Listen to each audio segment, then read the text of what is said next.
Okay, so it's my probably the third or maybe fourth time I will be speaking in public, and it's my first time I will be speaking in English because there are some people that are not native Polish. So I will do my best, and I hope if something will not be understandable for you, just let me know, so I will switch for a minute to the Polish and we'll somehow manage it. Okay, so the presentation is about from busy to effective developer, whatever it means, but it should be from busy to effective and efficient developer. And there is a very slight difference. For Polish people, it's not very easy to understand what's the difference, but we'll come to this after a couple of slides. So one slide about me, why I'm here, because I work at Sabre, but in the free time, I'm doing quite a lot of different jobs or project, whatever it's called. So I think I have to be effective and efficient to deliver all of this. So that's why I'm speaking here and then try to convince you to do something I'm practicing on my daily basis. And why you are here? You are here probably because you have too much to do, and it's hard to find what's really important or what's really you should take care of. And sometimes you just feel a bit lost. You know how they end up, correct? So we don't want to end up the same way. And one of the sentence, but very wise guy here, it's in Polish because it's a citation from Polish blog, so sorry about this. I'll try to translate. I said it like 7 years ago, that the meaning is if you don't have free time, whatever you do, if you add more things to do, you still have no less, no more time, you just don't have free time. But I was very stupid, so just forget about it. So what busy means, so I'm not sure if you know the joke about the wheelbarrow and the builder. Do you know somebody knows about this joke? So it's a Polish joke, I will try to translate it, so sorry about that. I'm not very good at telling jokes, but especially in English. So the joke is that there is a house that's going to be built, and there is one builder who is going back and forth with the empty wheelbarrow. And one guest asked, "Why are you, why are you so busy walking back and forth with the empty wheelbarrow?" And he said that it's so much to do that he doesn't have time to load the wheelbarrow. So that's what busy means. You are doing something, but you are not doing the right thing. Okay, I have added the slide. This is the wheelbarrow. So what effectiveness means, being effective? Being effective means just doing the right things. So we are oriented on the goals, like we try to achieve the right goals. So if you come back to the joke about, it was a joke, so you're supposed to smile at least. So if you come back to the wheelbarrow joke, it would mean that you don't just go back and forth, but you have time to transport something from one place to other. And the goal is to transport one piece, I don't know, of metal or, I don't know, sand from one place to another. So that's doing the right job. And what effective means? So being effective is not only doing the right thing, but doing this thing right. So we switch the words. So we focus more on the process, achieving the goals, not the goal itself. So if you come back to the wheelbarrow and loading the wheelbarrow, it will be, for example, switching from the wheelbarrow to, I don't know, forklift or a truck or something else. So we switch the way we deliver the goal. And one example is there was a flood in Poland a couple of years ago, and they were loading the bags with the sand just to build a wall against the water. So one guy figured out how to make it more efficient, and he created some kind of carousel that you put the bag on the carousel and you just throw the sand on the carousel. So you don't need to focus on putting the sand directly to the wheelbarrow. There was bigger filter and the lake in Poland, so I don't know how to call it. So you were more efficient because you can pack more bags at the same time. And how we start our work. So, okay, this is the wheelbar. Sorry, I forgot about the slides. So we usually start our work. Okay, we start with the coffee, but I don't put the coffee here. In Kanto work, there is a lot of to do, so we start with things like that. But if you're at the conference, you are a bit smarter, so probably you start with these things because you need to learn something, and you know that's better than just tweeting something. You focus on the real stuff. And some of you who are the most smarter of you, smartest guys, probably start with that. And I think the last one is the most smart thing, because all of the previous one deliver the same thing as just playing the Angry Birds. You don't get much. And here's why. There are not real data, it's just to picture what I'm trying to say. We are built the way that the biggest productivity of ourselves is just an hour or 2 hours after you wake up. So if you come to the office, it's usually an hour after you wake up. And if you start from reading something, you are wasting the time that you are most productive. So that's why I said that it would be better to play just Angry Birds than reading something that you can do at the time that you are less productive. Because for reading, you don't need to have, you have 100% of your productivity. And it's usually because you don't have real clear plan for your day.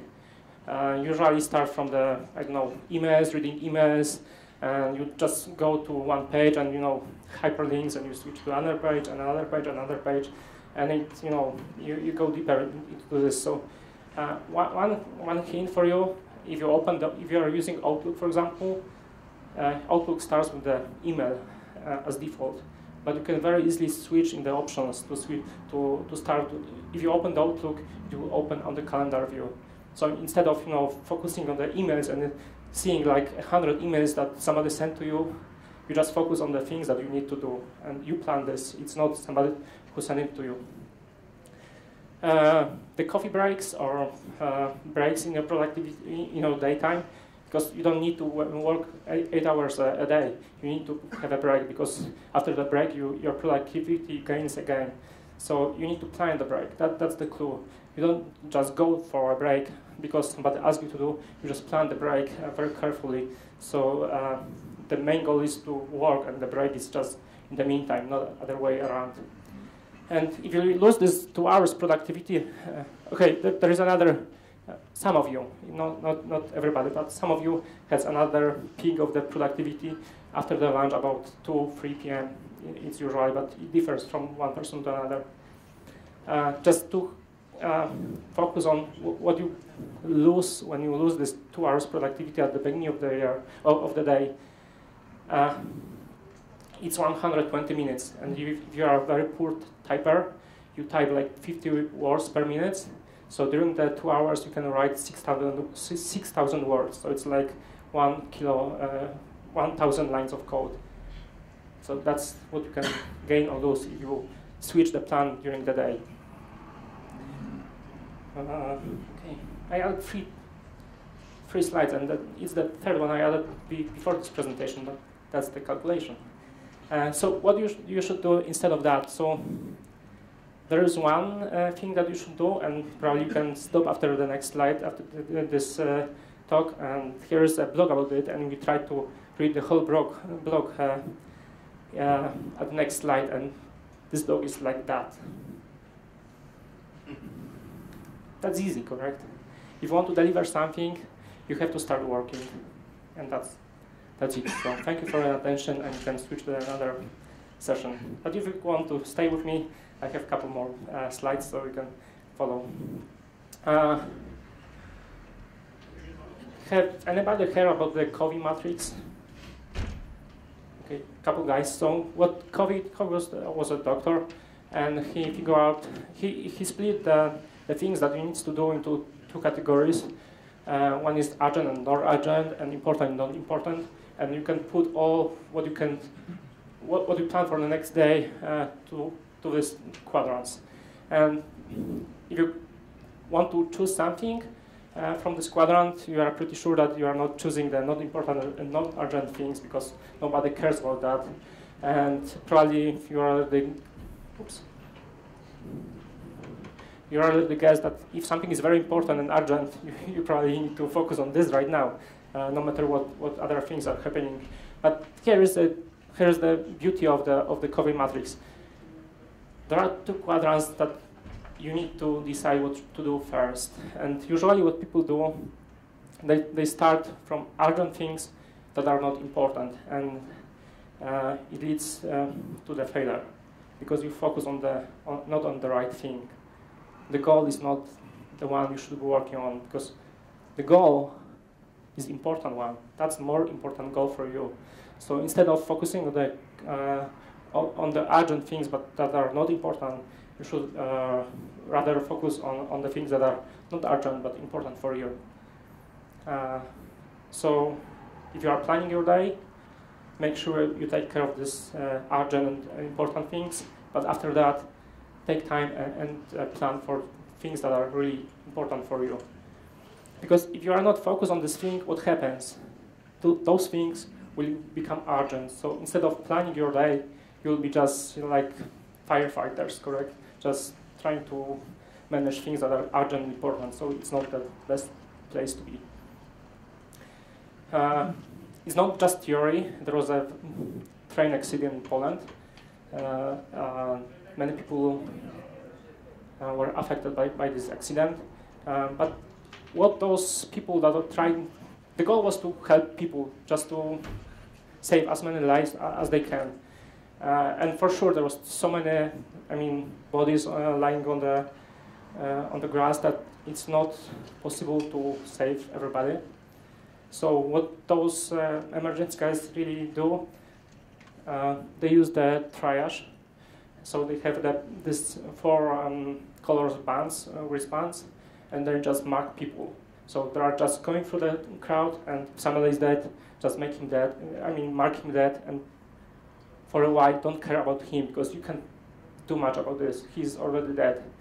And for sure, those minors, it's probably they will not be even taken care of through the whole accident.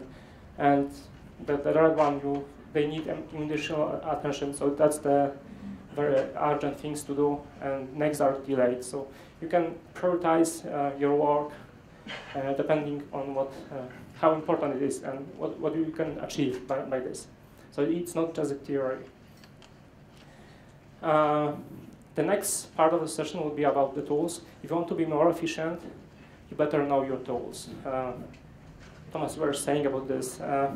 For sure, there is plenty of, for example, IDEs on the market. Plenty. For Java, there is Eclipse and NetBeans, and there is one that you need to pay for. It's IntelliJ IDEA. And usually, what you do, you just pick probably Eclipse. But on one session, I was the Venkat Subramanian asked, maybe I can ask the same. How many of you are using Eclipse? And how many of you will use Eclipse if it would be as expensive as IntelliJ IDEA? If you have to pay for this? Radek, shut up. There are a couple of people because they like the Eclipse, they know the tool, so that's okay. But usually, do you want to ask a question? No, I wanted to say that IDEA is also free. Yeah, there is a part of the IDEA that is free for the SE development and for the Groovy and some other things. But the full IDEA, you have to pay for this. Or you can win the license or something like that. It's open source for the Java development. For the SE development, but if you want to Java E development, you have to pay for it. Okay, no matter what. But there is a thing that you have to pay for this right now, IntelliJ IDEA. And well, we calculate the money, but we don't calculate how much productivity gain we'll get if you just pay $500 or something. I don't know how much it is. But if you calculate your salary and your waste, that's the easiest way to calculate if the tool is worth your money. And the other gains is your satisfaction, another thing. And there's many tools like this. And I don't want you to switch to IntelliJ IDEA because it's better. It's not. I mean, it is, but that's not the case. The thing you need, just pick your tools. And what's important is not just know how to write letters in tools, but you need to learn that the shortcuts, all the plugins that these tools can deliver to you, because you have to master the tool. That's the way where that's the place where you spend probably most of your time being a developer. So if you don't know, if you don't know the forklift, how to operate the forklift, you will be not good driver, correct? So if you are a developer, you have to master the tool that you are using. And there are many other tools. There was a plugin for Firefox, but there is also a tool right now like Enso. Do you know ENSO? So it's a tool. If you, for example, search for something on your computer, just go and search, correct? Just go through the directories and find the file. But what Enso provides you is like provides you the, let's say it's shell, and you can execute commands like open Firefox, and it will open Firefox, or find find something, and it will search through your files and find something to you. So it speeds up your tasks that are really boring. There are tools like for continuous integration. There is Jenkins, Hudson, and there is TeamCity as well. Right now, Jenkins also provides this tool, but I choose the TeamCity because they provide the pre-commit. It was saved from my time, because if your tests if your unit tests are taking like, I don't know, half a minute, and if you are committing the code like 10 times a day, it's like 5-minute waste if you have to run the unit tests on your machine. And those tests are, okay, it's good to run your test, but it's not very reliable because you are running on your machine. So you may have like dependencies to other libraries that your build environment doesn't have and production environment doesn't have. So for TeamCity, there's a pre-commit or pre-tested commit. I don't know how it's called, pre-tested commit or pre-commit. I don't know, but you just send your changes to the TeamCity, and TeamCity runs the build, runs the unit test, and if everything is okay, they commit to the repository. So the continuous integration environment just take care of running this things. So you don't need to do this manual as Thomas asked you to do at the first session today. Just let it go and give it to the machine. It will do better than you. My personal experience, my first script I wrote for my personal purpose was whenever I took pictures and I download the pictures to the computer, there are in the directories that are named like by the date. Correct? If I took picture today, it would be 26/10/2012. And if I came back from the vacation, I was like, I had like 15 different directories. What I tried to achieve, my goal was to put the watermark with the date on the picture, on the photo. But I had to have all this picture in one directory to make it like a batch process, because my tool doesn't go into directories. It needs to have all photos in one directory. So what you need to do, go to each directory and copy to, common directory, correct? Or what I did, I just write 2 lines of code that will go to the directory and copy the files for me. And instead of wasting like 2 minutes to do this, I just run the script. It was like 5 seconds to find the scripts and run the script. Scripts take like 30 seconds, but I even don't need to look at the script. I can do something else in the meantime. So what's the goal of this story is that if you have some tasks that are boring for you or you do it very often, just write a script for this. And thankfully, right now we have like Groovy, which is like almost like a Java, but a bit better. So if you don't know Groovy, just learn Groovy, and you can write script in Groovy, which is like Java code, and you can do probably everything that you can think of. Groovy can execute the shell commands and so on as well. So you can do very amazing things with Groovy. And one other thing is, for example, if you are working on the bug, and for example, if you are building the shop, for example, and the bug is in the payment module, so you need to add something to the cart, go to the cart and make a transaction, correct? So whenever you do something small in the payment process, you have to go through the whole flow, correct? And probably you do it manually, just log into the application and go through the whole flow. But instead of that, you can use like Selenium or other tools for the test automation and just write once the flow that you don't care of, but you just need to go to the page where you made a payment. So just write the script, or even in Selenium you can record the script. So it will not be production script because you shouldn't record the scripts. But for the development purpose, you just can record the script and execute the next time you do the change. Okay.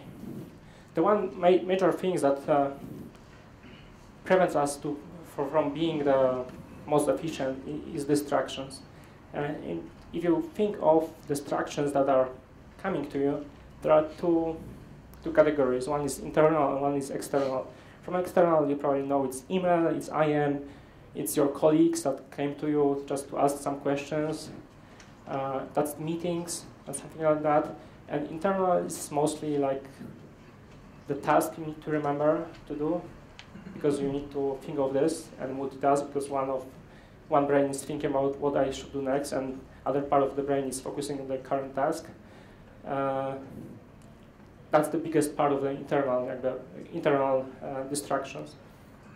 And for sure, probably most of you know that multitasking is not the right way to proceed. And some other from the technical side of the world said that the most efficient number of cores in the processor is just one. If you add the second core, you don't scale. You know the curve, correct? If you add another core, you don't get the 100% more efficiency. Just add a bit less. So don't do this for yourself, for your brain. Don't ask your brain to multitask. Just focus on one thing, finish the thing, and switch to another thing if you are done. Thankfully, you have two parts of the brains, so some of the things can be done. For example, I'm just talking to you and I'm just walking, so you can manage to do that. And for example, if you are, I don't know, washing the dishes, you can listen to the podcast, so you can use the whole brain, not only the half of the brain to wash the dishes, or listen to podcasts and don't wash the dishes. But you can do the same in one time. If you are running, you can listen to the podcast. So just make sure that one part of the brain, or for example, if you are driving, correct? Probably the best driver, that if you drive to the work and you don't remember what happens when you get to the car and get out from the car, that was probably the best drive you have ever had, because there was no emergency that your brain have to switch to the emergency. So it was probably the best drive that you ever had. And the same, for example, if you are leaving the house and after 5 minutes you just think if you close the door or not. You for sure close the door, because if you wouldn't close, you would know that. So just be aware of that and ask your brain to focus on two things, but are very different. The one thing about this is I will ask you to multitask one thing. For example, if you are waiting for the bus, correct? You waste like 5 minutes or 10 minutes, whatever you go to, but you are standing on the bus stop and do nothing. So be prepared for this small amount of time. It's 10 minutes here and 10 minutes there, but be prepared that during the day you will have these small time slots that you can fill with something. And this something will be, for example, I don't know, list of the call phones that you need to do. So it's like usually 2 minutes to call to somebody and say something or ask somebody for something to do. I don't know, very small things that you put together, and whenever you have like 10 minutes or you're waiting for the doctor appointment or something like that, just open your calendar or something and do these small things. And if you want to learn about the Pomodoro, do you use Pomodoro technique during the development? I don't like this idea because, okay, the core Pomodoro asks you to focus for 25 minutes on the development, but for me it's too short time to deliver something really important. After 25 minutes, I'm usually in the very deep in the process, and I need probably additional 25 minutes. And guys from Pomodoro extend the time. They said it's okay to spend more than 25 minutes, but the initial Pomodoro technique was just 25 minutes. But what Pomodoro is good for is to learn what are other distractions during your work time. So you focus on 25 minutes, and during this time, you, I don't know, mark or write something on the piece of paper, what distractions came to you. So for example, if you had an email notification and you open the email, just mark that you have read one email during this time. If somebody came to you, just mark this. And after a couple of these sessions, you will see what the biggest distraction is, and you can act on this. You can manage it. If you know what's preventing you from being efficient, you can do something about it.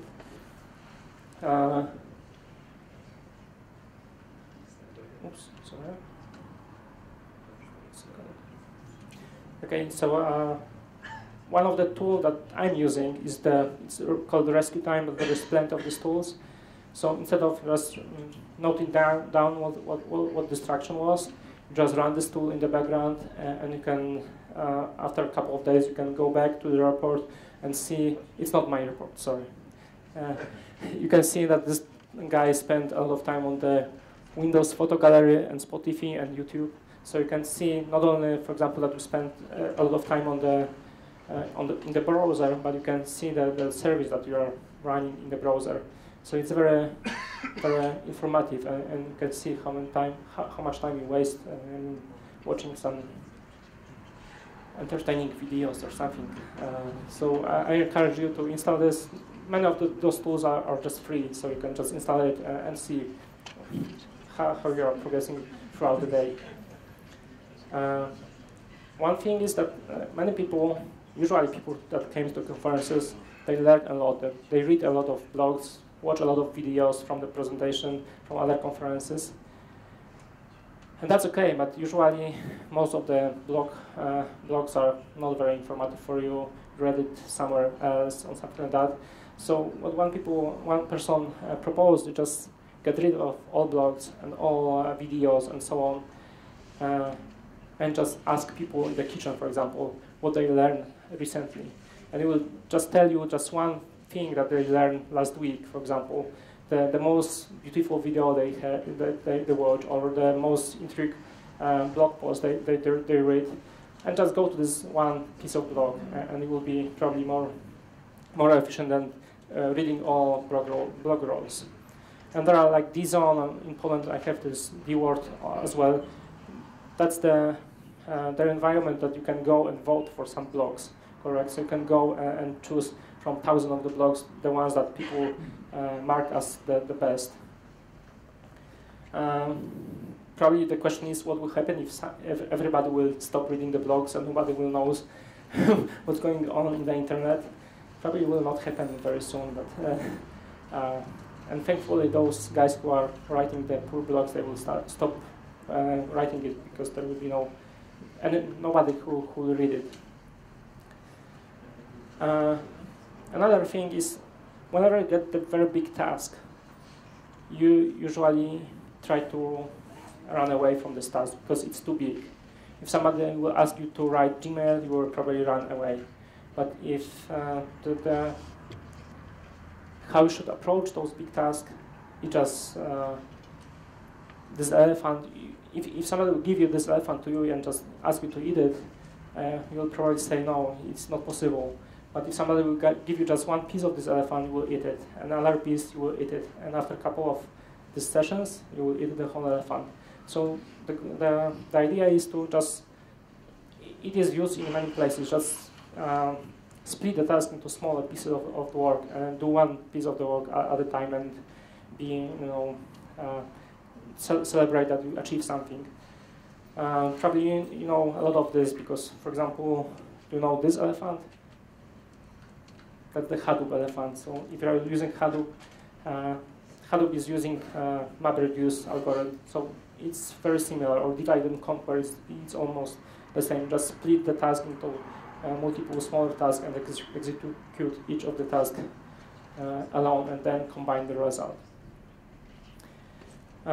Another distraction is email.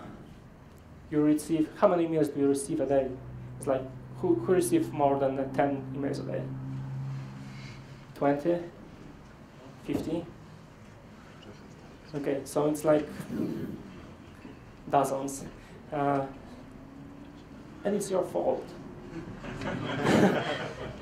Because whenever you, what do you do when you receive email? Right? Don't answer. Very great. So you probably receive less than 10 emails a day. Because people will learn, if you don't respond to email, people will learn that you are not responding to them. So we'll stop sending you emails. But if you receive email and you send back the response, they will, and you are probably not very clear in your response, people will send back to you another email asking for clarifications, and to send another email. And there is still a growing number of the participants in the email. So it's not only you who is hurting from that, but other people as well. So stop sending emails. And you can complain that people are sending emails to you, correct? But if you are playing a poker, you can complain that you get bad cards, correct? And you lose because you get the bad cards.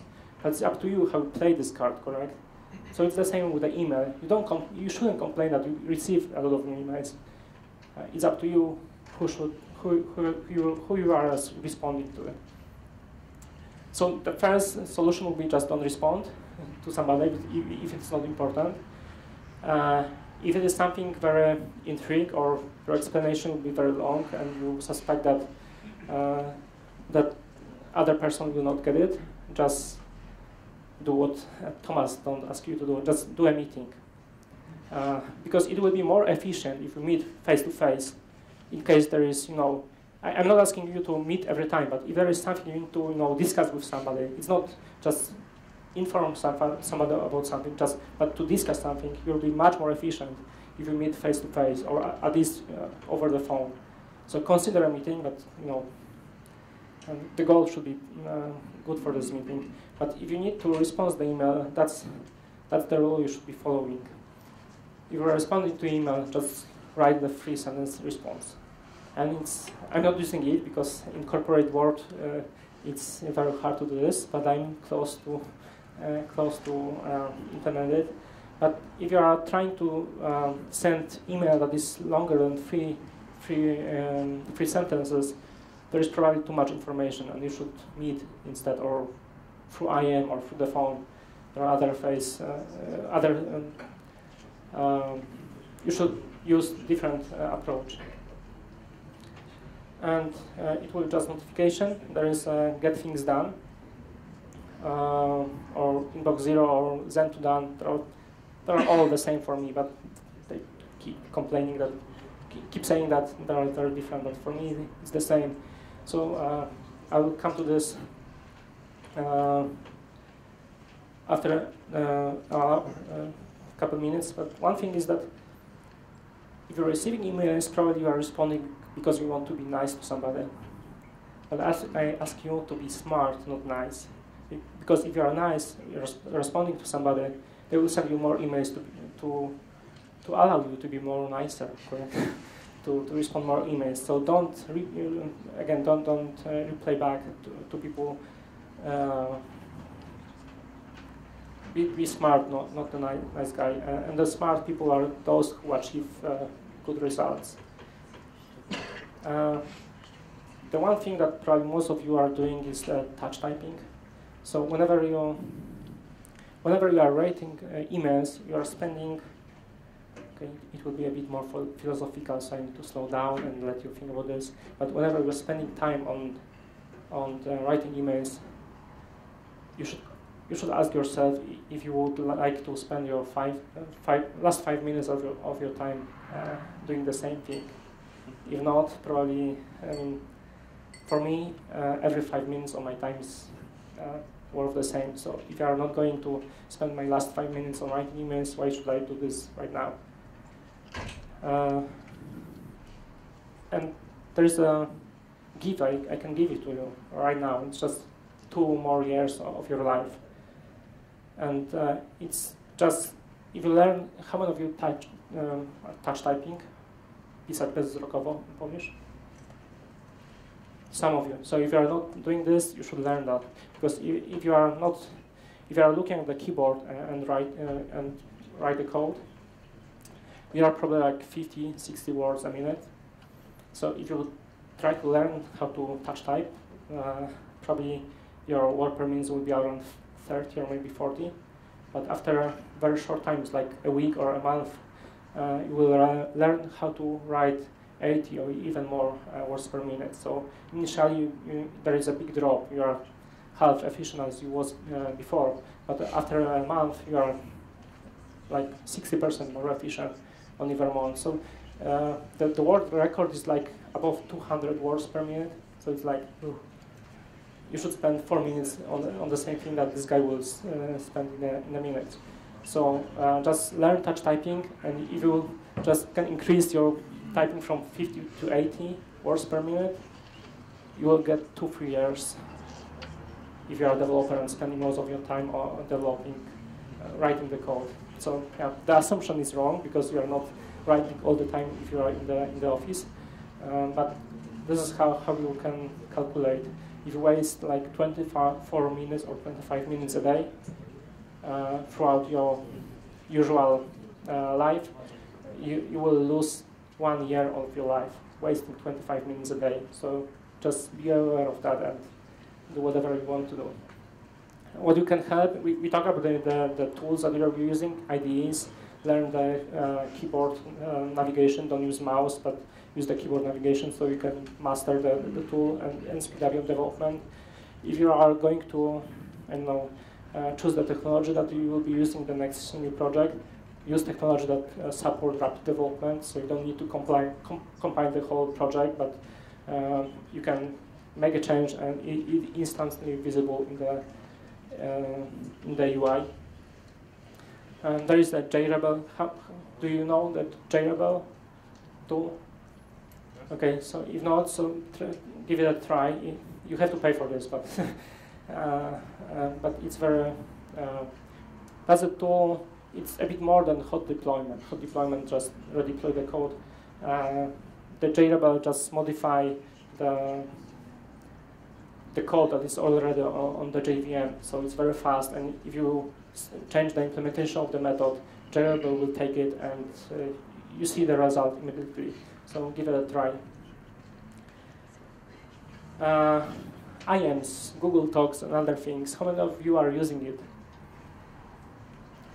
How many of you like to ask questions to somebody through IAMs? So why are you using it? To receive answers. Yeah, so usually what people are saying that they like to ask somebody about something through the IAM, but really hate when somebody asks them to reply. And for me, I use IAM, but I try to do as not frequently. So here's why. If there is something that's not important, just go and send email to somebody to inform somebody about something, okay? Because you are not introducing distraction to this person. So just send email and make sure that he receives it. If you are sending, if there is something important, just go to this person and ask about the things that you need to know. But why IAM is so popular, because you are sending, there is no face-to-face communication, so you think that you are not distracting and people can just ignore you, but they usually respond. So you treat it as a communication that is not destructive, but it really is. So you need to think about it. If it is really worth the distraction to the other person, just go face-to-face and figure out what you need to figure out. But if it is not important enough to distract the other person, just go for the channel that doesn't assume that somebody will reply back immediately. And by judging this, you need to figure out if it's important for you or if it is important for the whole team. Because I don't care about you, correct? I care about my team, but I don't care about you. If you have, I know, if you don't want something, but the team will not benefit for this, just don't distract me. So think about this, and you probably are the same. You don't want to be distracted by some other else because I don't know, don't Google or don't look for the Stack Overflow or somewhere else for the solution, and go direct to you. So think about this as well. And whenever you are using chats or something like that, make sure that the archive is somewhere.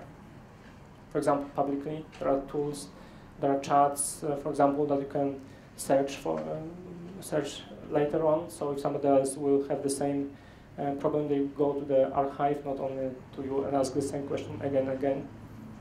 So something to think of. There is Get Things Done methodology. We have like 10 minutes? Yes, okay, so very short, in 5 steps. So Get Things Done methodology is very simple. First, whenever it comes to you, like a task or project, you just collect it in one place. It can be like calendar, mobile phone, or I don't know, notepad, piece of paper, somewhere else. But you need to have just one trusted source for these small items.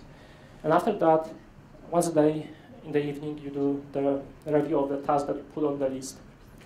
And the first thing that you need to do is make a decision if you need to act. If not, just delete or archive.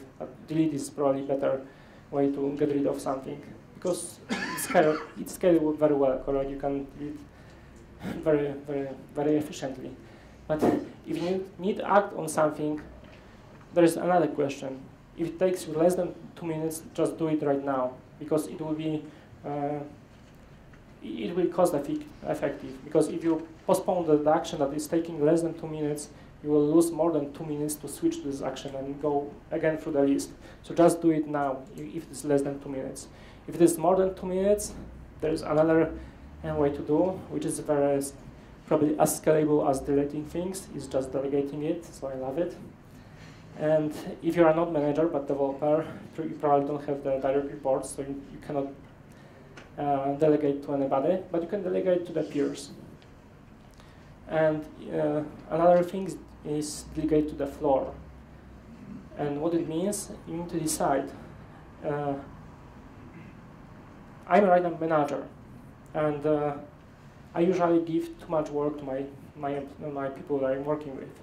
And it's not because I want them to work overtime, like 60 or 80 hours, but I want to push them to make a decision what is important for them and focus on these things and just drop what is not important. And that's my goal. I'm not probably the best person to answer this question, what is important for the development, but if I can push, if I can give you more tasks, you need to decide what is important and what is not. So if your manager is asking you about something, just decide what's important and what's less important, and you will leave with some kind of reprimand from your manager about this.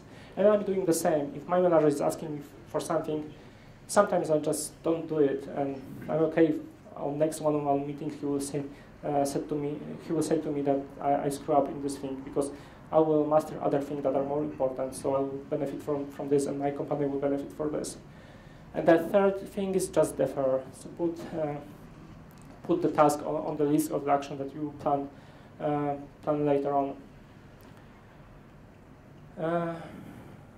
Here's one tool that you can use. It's called 33 folders, 33 rolling folders. So the idea is that you have 12 folders for the months and 31 folders for the days. And whenever you have a task and you decide that you will do it on the 15th of January, you put it to the 15th of January folder. And let's assume that this is the 1st of January, so you pick the folder which is the 1st of January, go through the task and decide if you want to defer it or do it right now. And you go through the whole list of tasks and put the folder from the 1st of January to the 1st of February. If something is you plan for more than a month, you put it to the folder which is the month folder, and this way you don't need to think about the task. You just plan it and forget it. And whenever you are ready throughout the day to go to the task, you go to the folder and go through the tool. And if you will be doing this you can use these folders, but you can use also like Outlook or I don't know Gmail or something else, or remember the mail or the other to-do list as well, and implement this solution. And probably the last thing I would like to say is, you probably know this, correct? Just let it go. There are some things, some people on the internet that are just wrong, and probably you are not responsible for them. So just don't try to convince them. Let it go and focus on the tasks that are important for you and for your neighbors. We have still 5 minutes. There are 2 big topics on the next 2 big slides. So last one is the meetings. I will not take care of that because it will alone take like probably a day. Just 2 things about this.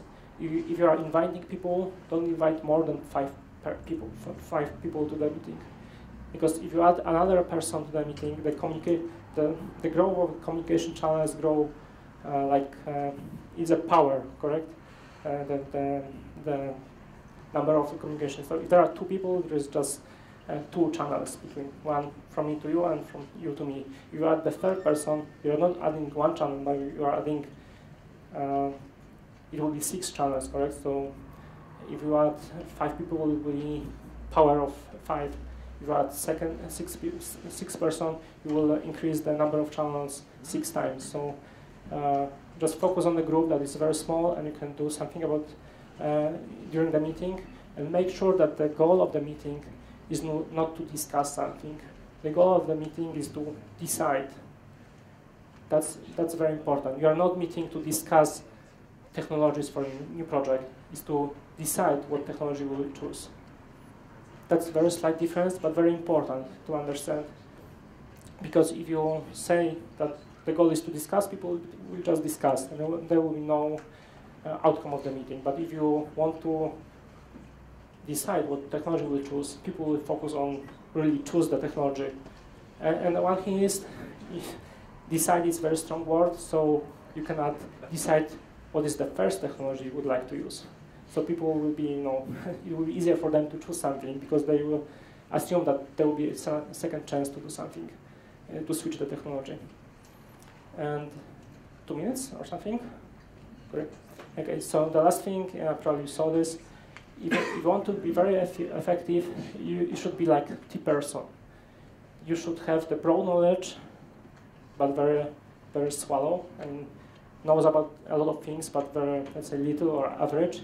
But you should have at least one core domain that you will go very deep and understand every width of the technology. And the other step of the mastery of being a developer is, I call it P-person, like letter P, 3.14. You have broad knowledge, but you have two pillars that you rely on. One is what I propose you is one is something I call enterprise standard. So the main flow right now, like Java E or something like that. I'm not sure what you're using, but something that is established as a standard. And second pillar is something that is cool right now and very promising, like I don't know, Scala, Groovy, or I don't know, Cloud or something like that. So the first pillar will give you like salary every day, but second pillar will make sure that in the future you will be also getting the salary. So after a couple of years, you will not be Smalltalk developer, but you will be the Scala or something else. Okay, thank you very much. If you have any question, we can go probably after the talk. Probably don't have right now the questions, so I invite you to ask a question on the corridor. Thank you very much.